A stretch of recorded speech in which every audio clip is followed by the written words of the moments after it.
Let's see now. Can people Do you see see us? people? Hi, everybody. Just wanted to make sure that everybody is able to hear us, see us all right.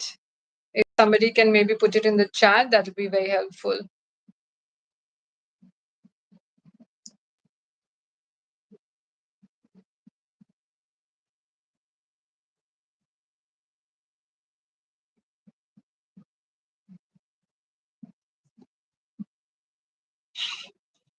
Dick, uh,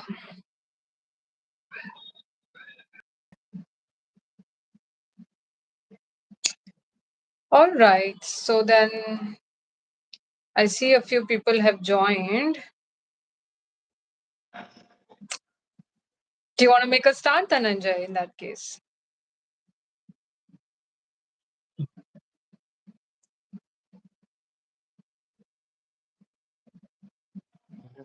Good evening, ma'am.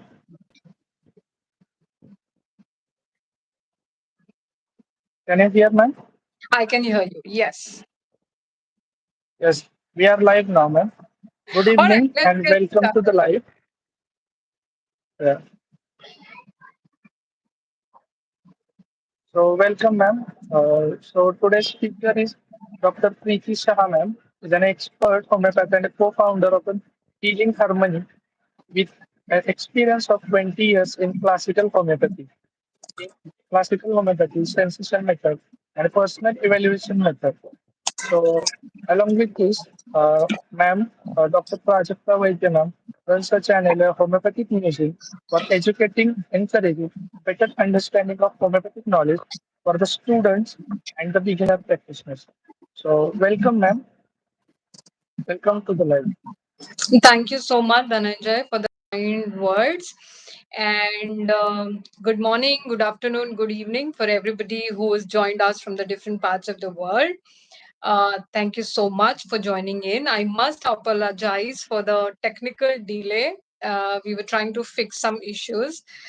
And I think with technology, these things can happen. So, nevertheless, we get started now. Uh, so as Dhananjay mentioned, uh, I have been practicing homeopathy from some time, uh, and I have learned, directly under Dr. Rajan Sankaran sir and Dr. Gandhi sir. They've been my chief mentors and sources of inspiration. I've also been Dr. Sankaran's apprentice in his flagship program of Gurukul, and I've been trained under him for the WISE retreats, for the WISE processes, and I do facilitate and help him facilitate the WISE retreats. Uh, so, a group of peers, individuals, and friends and colleagues from different parts of the country, all of whom have trained under Sir. We've come together in a small endeavor to, carry his legacy forward, so to say. We like to call ourselves Sir's Constellation. And very soon, from next week, we are starting this wonderful course called as the Spirit of Remedies. And as the word says, spirit of remedies, what does it mean? It really means for us to understand and be able to share what's the spirit of the remedies that we use day in, day out. Not the symptoms, not the keynotes, not simply the characteristics. Of course, all of that, but really the true spirit, the soul of our remedies. So, um, in the upcoming few, like roughly 20, 30 minutes, I'm going to speak a lot more about what to expect in the upcoming course. But today, I'm going to share really is what motivates me, how I practice and how I understand these remedies. So, let's start from the very basic, if I may. Okay. Um, I want you to think for a moment and reflect that what are we really uh, trying to treat? Yeah, very, very basic, something that we did in the first year of our school, no? Like, what are you, we as homeopaths, as beginners or seasoned practitioners, trying to treat? Are we trying to treat the pathology? Are we trying to treat the psoriasis or the migraine or the chronic kidney disease or the ulcerative colitis? The answer for most of us would be no. I mean, you're not really trying to treat only the symptoms or the label of the disease. Finally, that will get better. The end result will be that we'll be able to cure the migraine and the psoriasis, etc. But we are not aiming to treat the label or simply the symptoms. We are trying to treat the individual behind the symptoms. No, we say that, or we understand the core philosophy of homeopathy is that no two individuals having psoriasis will end up receiving the same remedy, correct? Because homeopathy is a tailor-made solution, isn't it? So the idea is that we are trying to individualize and treat the individual behind the label, behind the disease, correct? Now, the second question I can ask you is that, okay, understood, fair enough that we want to treat the individual, not the label, not the disease, not the symptoms. But what to individualize? What are we trying to individualize? Are we trying to individualize simply the symptoms, some random symptoms, some physical particulars, some physical generals, some mental generals? Are we going to, choose and pick what we want, what's peculiar, what's not peculiar, what is it that I know of that remedy, what is it that I don't know, so I'll forget about it? No, right? What we are trying to individualize is the central disturbance in the patient. This is the centrality of the patient. The general state of the patient, something that runs through in the psycho, neuro, endocrine, immunological axis of the patient. That's the DNA of that person, the centrality. That's what we need to individualize. And if we individualize, once we individualize this centrality of our patient, the central pattern of a patient, we need to match it with what? The similar homeopathic remedy, which has this as the central theme in it. Correct? So if our centrality of the patient is XYZ, we need to find a remedy that mirrors this centrality. The remedy's central essence, the central soul or the spirit needs to be exactly this. And once this happens, this marriage is going to be successful. Yeah, then happily ever after we can expect. So the question comes, how do we know what is the centrality of the patient? Oh, sorry, the centrality of the remedy. We have like thousands of remedies in our repertoire, right? How does one as a human being wrote and understand and remember the centrality of each and every of these thousands of remedies we have? Yeah, and that's the true art and science of studying homeopathy and falling in love with homeopathy really is. Yeah. So one way is to kind of wrote that, okay, pulsatilla, yielding disposition, thirstless, aggravated by reprimands, weeping disposition. There is changeability of symptoms and, cravings for fat rich food. One could by heart these symptoms. Yeah, you can become a parrot and you can and you can get like flying colors in your exam. However, that's probably not something that's going to give you consistent, successful results in practice. If we try to understand, dig a little deeper, and try and study pulsatilla, this very, very common, simple remedy, yeah, if we understand the source of pulsatilla, if we understand this plant, okay, it's a plant firstly, yeah, it's not a mineral, it's not an animal, it's a remedy derived from a plant source. Yeah, and this plant grows in dry, sandy soil. This plant doesn't grow alone. It's not a solo plant. It grows a lot of these plants and flowers, they grow together in group. This plant is very delicate. Slightest wind and the flowers and the plant is going to go like swinging all around. The flowers of this plant change colors very soon. Every spring, So the changeability, the thirstlessness, the yielding disposition, the aggravated from open air can all be understood if we understand the source, the nature of the plant in its natural inhabitat. Okay, if we understand that pulsatilla is a plant remedy which, with these characteristic, environmental factors, and belongs to the family group Ranunculaceae. Okay, then we realize that in Ranunculaceae there are other remedies. There are remedies like Staphysagra, there are remedies like aconite. And if we try to understand what is common between Pulsatilla, Staphysagra, and aconite, we realize that all these three remedies are extremely sensitive. Trifles aggravate is the correct word. Trifles. Any little thing. Yeah, any little thing and they would react. Yeah, sensitivity, hypersensitivity and reactivity. Yeah, pulsatilla, any little thing, even if you speak in the slightest loud noise, they will, become very, very hyper and sensitive. They'll cry and, they'll have physical manifestations, psychosomatic manifestations. Pulsatilla can start crying and needs a lot of consolation. Staphysagra feel very humiliated, insulted, intimidated for trifles, something which was a mere joke for somebody else. Yeah, and then it can go into paresis and paralysis. Yeah, it can go into complete shock.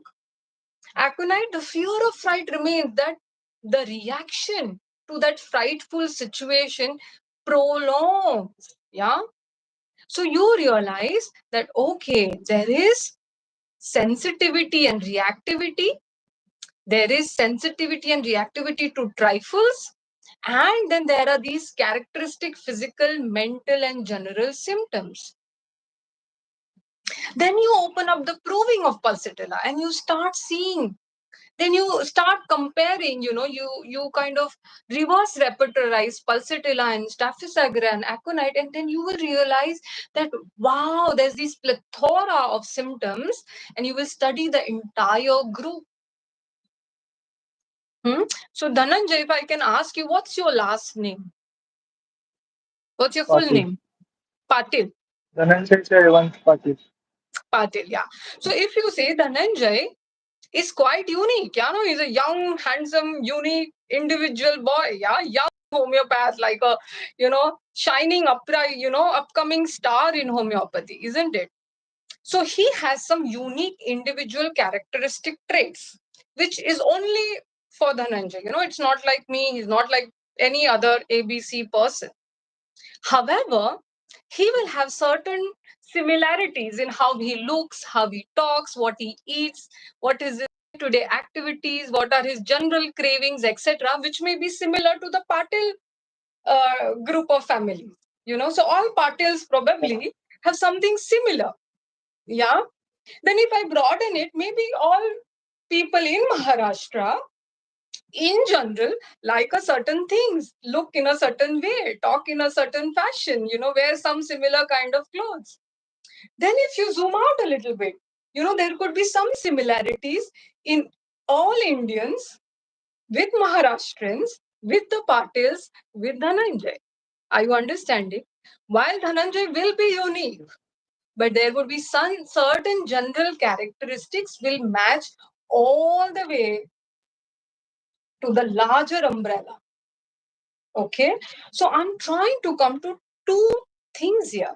One is the idea of studying the source of the remedy, the spirit of the remedy, not just as a random symptom 1, 2, 3, 4 is equal to pulsatilla, symptom 1, 2, 3, 4 is equal to lacosis, symptom 1, 2, 3, 4 is equal to ignatia. I'm trying to tell you that our remedies are prepared from natural sources. Yeah, they are prepared from the minerals, the plants, the animal kingdom. We need to study that source, the spirit from which our remedy is prepared. Our medicine is energy medicine, no? You can't see the remedy in a microscope, can you? It is so dilute. So we need to understand that spirit of the source from which the remedy is prepared. Second idea I'm trying to tell you is that because we have 10,000 plus remedies, We can't wrote all of them, right? The second idea I'm trying to tell you is that we need to study these remedies in group. The idea of studying remedies in group. And these two ideas, if we come together, I think if if we are able to excel in these two ideas, homeopathy can no longer be mechanical and technical and something that becomes too complex. It can become very, very engaging, lively, interesting, and your results can be very, very consistent. So, like the masters in homeopathy, we evolved, right? I mean, first there were only provings, and then there was certain set of remedies, and Hahnemann and Kent and Boningos and all the homeopaths from that era, they knew those remedies, and they knew their materia medica. But as the number of remedies increased, what they started doing, they started repertorizing. All the proving symptoms on the clinical symptoms were put in a repertory. What was the idea of repertory? The idea of repertory was a tool to enhance practice, tool to enhance finding the correct simillimum remedy, isn't it? So repertory was a tool. Similarly, as time passed, several other tools were developed. Yeah, for example, very early, Clark put together. If you read the Clark's dictionary, there is a classification of remedies and common characteristics of the plant group. So remedies that belong to similar botanical group, they all have certain common characteristics. Clark said that. Bonington said, what did he say? He spoke about grand generalization. What did he say? He said that, for example, if Bryonias has headache, which is aggravated by motion, Bryonia has a knee pain, which is aggravated by motion, then in general, Bryonia centrality is aggravated by motion. So if you go to the generalities chapter of repertory and you see motion aggravates, movement aggravates, you will see Bryonia in the highest marks.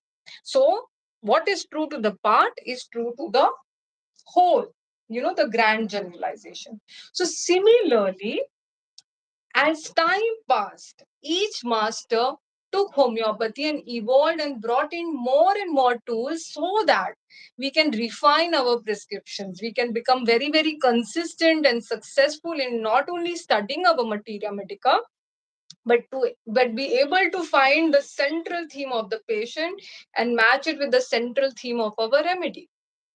Yeah. So Sholton brought about the periodic table. Dr. Sankaran spoke about kingdoms, the plant, animal, and mineral kingdom. He studied the different groups. Yeah. And he brought about the sensation method, the modern miasms that we know about.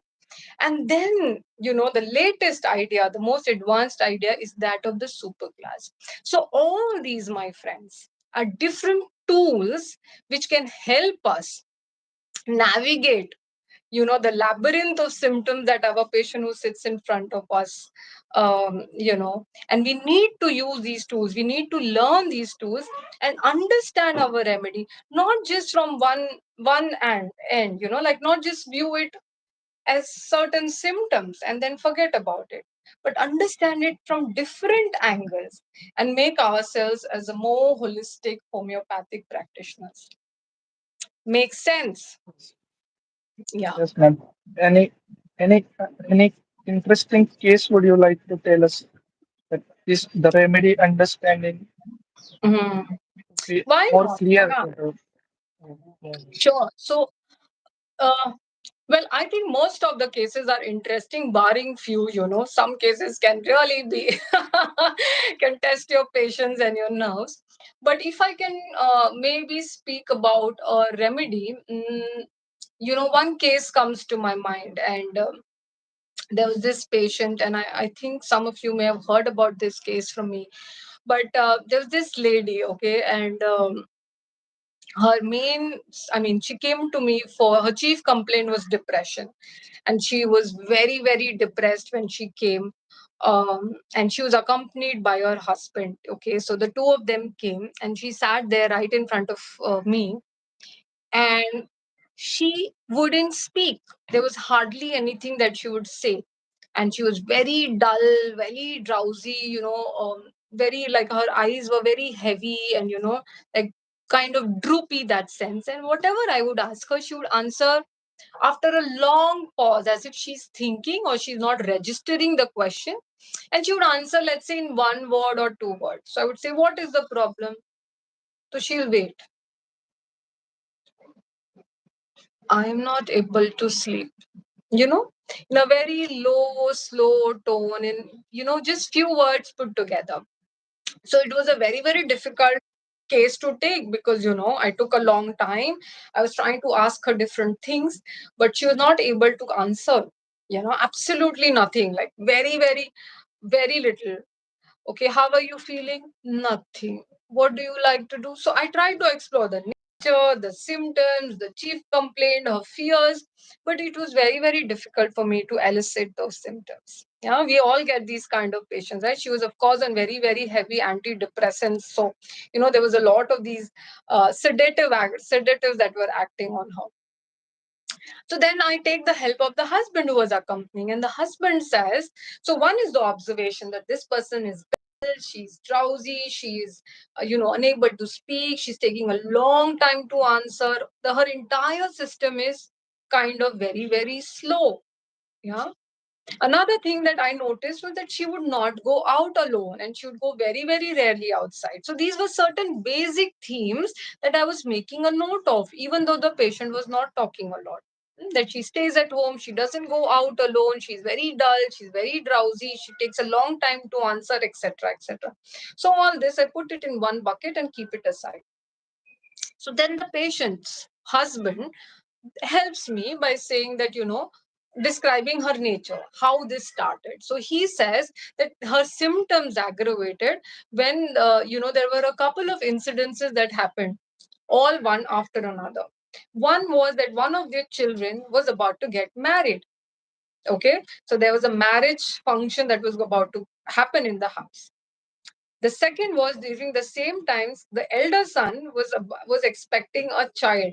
Okay, so the elder son's your wife was expecting a child, and she had gone to her parents' house, and it was a time when she was going to come back. So in India, generally the daughter-in-laws would go to their to their parental house after the delivery of the child, and then they, after a few months, once the baby is a little bit settled, they come back to the in-laws house. So this was a time when that baby and that her daughter-in-law were going to come back home.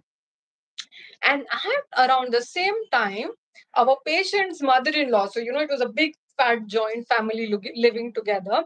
So our patient's mother-in-law, she had some accident and now was bedridden, a very old woman now, bedridden.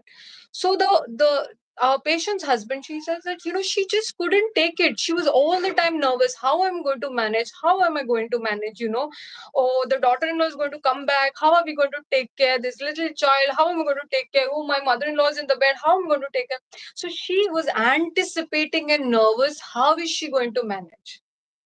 Yeah, so she's very nervous and all the time anticipating this. So this is something that we come to know. And as a side note, the patient's husband said, but you know what, doctor, we have like 4 house helps. So we have a cook, we have somebody who does, all the daily activities. We have somebody who goes shops vegetables and things like that. And of course, my daughter-in-laws are somebody who are functional and working. So it's really not that she has to do everything. Yeah, but you see that little thing, these trifles become overwhelming to this person. Okay. And he said that the first reaction when these things started happening was she started talking less. She started coming outside of her bedroom less and less. So she started withdrawing. Yeah, she started spending more and more time in her bedroom. She started disconnecting with people. Then in other area of her life, the husband says that, there was history of some hysterical seizures. So when they got married, whenever there would be disputes or arguments between the husband and wife, she would have these kind of convulsive episodes. Okay. And these would generally be in the presence of somebody, not when she's alone. And this would generally be aggravated when there is some stressful situation, some argument, etc., etc. So this is in short the case. Okay. And if I didn't understand the remedy in a holistic way, in the way I just described before you sharing this case, I would be in a little bit of a difficult spot. Yeah. But because I'm able to understand remedies and understand patients and the centrality of the themes, it was a slightly bit easier for me to prescribe. So the remedy that I prescribed to this patient was Helleborus. Okay, and this patient did extremely well. Like, I can't tell you how well this patient did. There were three other patients who were referred of depression by the same family. So, which is a testament of the patient doing well. Her antidepressants were, gradually stopped, etc. But what is Helleborus? Helleborus is a plant remedy belonging to the plant kingdom. What was the patient's main idea? Any little thing, any trifles was aggravating her. She was extremely sensitive. And what was her reaction? The first immediate reaction was withdrawing, to go in, to become silent, to sleep more, to become dull, to be drowsy, to not step out of the house. This is a reaction of the plant kingdom remedies belonging to the first subclass or the first superclass, where they withdraw, they go inside. And then there are some characteristic, particular, and genres of Helleborus. Takes a long time to answer, dull, drowsy, stupid look, sleeps a lot, hysterical, history of seizures. You will see all of that. So Helleborus, Ranunculaceae family, plant kingdom, superclass 1, characteristic symptoms, all of that put together, you can be extremely confident. So I'm not prescribing only on characteristic symptoms. I'm not prescribing only because of the sensation and the reaction. I'm not prescribing only on the basis of subclass or superclass. I'm putting everything together, synergizing the left brain and the right brain. And then I can be very, very sure of my prescription and very, very confident of the result I'm going to get. Does that help, Yes, Dhananjay? Was it yes, interesting enough for you? yeah, yeah. Yeah, ma'am. Okay. Uh, Uh, so the approach, does approach really matter while taking case, or there are lots of many approaches like sensation method, ICR method, a classical keynote prescribing. So does it really affects the results in the patient, or do you think this method has helped you to understand patient a better way, in a better way? uh, well, this is uh, you know, we have one homeopathy, but so many ways to practice homeopathy, isn't it? And this is a conundrum that a lot of us face, especially, some of us who are just beginning our practice, right? So Yeah, I yeah, understand from where it is coming, but, I have to be very honest and candid when I reply that all these different methods that you listed, if you go and speak to any successful person in this method, they're going to say they are getting results, they have excellent results, they will show you case studies and yes, yes, statistics of all the brilliant results they are getting, right? So any method, or think of a method as a tool for you to individualize the patient and identify the central disturbance of the patient and central disturbance of the therapy. Any tool, any method can lead you to that. Finally, our goal is what? Similia similibus curenta. And we want to heal our patient. So any yes, tool helps you do that is an excellent tool. Now, the problem with the method system is in saying that, oh, I will practice only this method, I will practice only this method, I will practice only this method, and becoming an exclusive method oriented homeopathist, that our patients don't know that you are a homeopath who practices this particular method. Our patient doesn't know, he doesn't care, he is himself.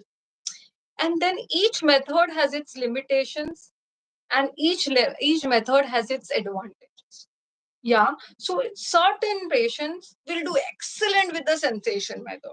For certain patients, you need only those, 15 minutes of case taking and you can find characteristic keynote symptoms. Certain patients, like for example, this patient I spoke, she didn't speak. Like, really, I can't go to the sensation and do a 2 hour case taking in this patient, right? Yeah. So let our patient decide what method they want, or what method of case taking is needed, or what method of analysis is needed. And if our patient is going to be the one in the driving seat, he's the one who is the king in that consultation room, that means we as homeopaths need to equip ourselves with these different tools. Yeah, so you need to know the mind, you need to know the miasms, you need to know the sensation, you need to know the characteristic symptoms. There is no shortcut, my friend. So you need to know these different tools to be able to cater to the different type of patients that will sit in front of you. And in my experience, for all these years, I can tell you that when even if you focus on one thing, let's say if I am focusing on the sensation method, but if I only zoom in and only focus on sensation, I may still fail. And hence, I will never be able to lose track of the basic materia medica, the basic keynote symptom, the basic repertory. Our standard foundations cannot be left aside. So even if the sensation matches, I cannot say ignore the physical characteristic, ignore the physical genres, ignore the miasm. If I can confirm this sensation with all these other tools, then you are very, very sure that you hit the bullseye. Correct? So nothing can work in its exclusivity. It has to be inclusive, it has to be integrative. So, only mind method, only keynotes. I mean, I think those are all shortcuts. If you are able to understand the patient and its centrality, no matter what method, confirm through the other foundations and tools, and then your prescription will be successful and you will be successful. This is one side of it. And the second side of it, which is very, very equally important, is that our patients uh, and us also, I mean, we as individuals, nobody's really healthy. While you're sitting in that homeopathic chair, you probably are also an individual, right? With your own struggles and with your own sensitivities and with your own level of understanding and evolution in life, isn't it? So different methods match different energy patterns of us as individuals. So for example, me as an individual, for me it's very difficult to just buy hard things, or it's very difficult for me to become very mechanical and just look at the repertory. I don't resonate with that kind of homeopathy. So you also have to listen to you and yourself and understand yourself, because certain types of homeopathic methods and tools will resonate with you much better. You will understand homeopathy and remedies much faster with a certain tool rather than other.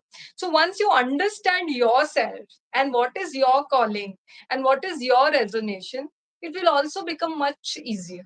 So then that can be your entry point.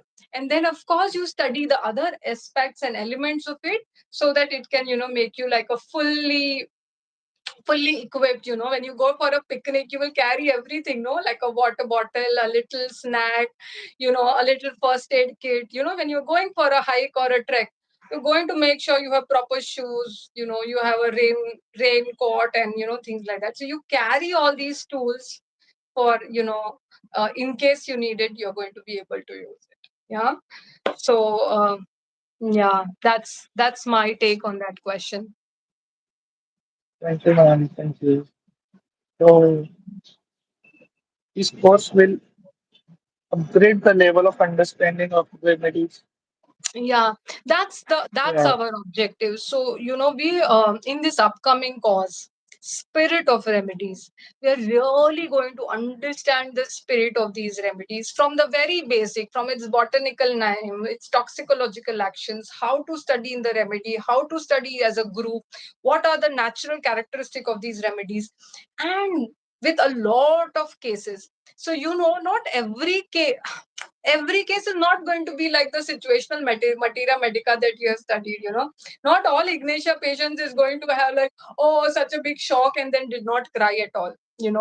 not every patient of Ignatia will have that history. It's not going to be the picture perfect what you studied in your situational medica.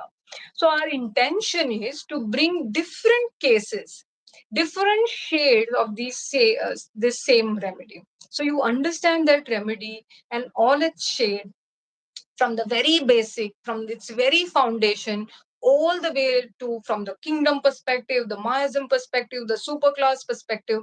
Like we are going to really extract the juice of each of these remedies. We are going to, so me along with a lot of dear friends, we are going to come every Thursday starting next week, and we are going to be studying 20 such remedies. And it's going to be a very, very exciting journey. Thank you, ma'am. So the course name is The Spirit of Remedies. The teams from current and expert homeopathic practitioners or 15 years of experience and more are going to teach you the remedies, the soul, the spirit of the remedy, which is going to be started from 21st of November this Thursday. So register soon. The seats are limited and experience and upgrade the level of knowledge of homeopathy and remedies. Thank you, ma'am. Thank you for joining. Thank you so much. Thank you for your Oh, patient listening. And I look forward to seeing some of you in the upcoming course. Take care, everybody, and speak to you soon again. Bye. thank you, ma'am. Bye.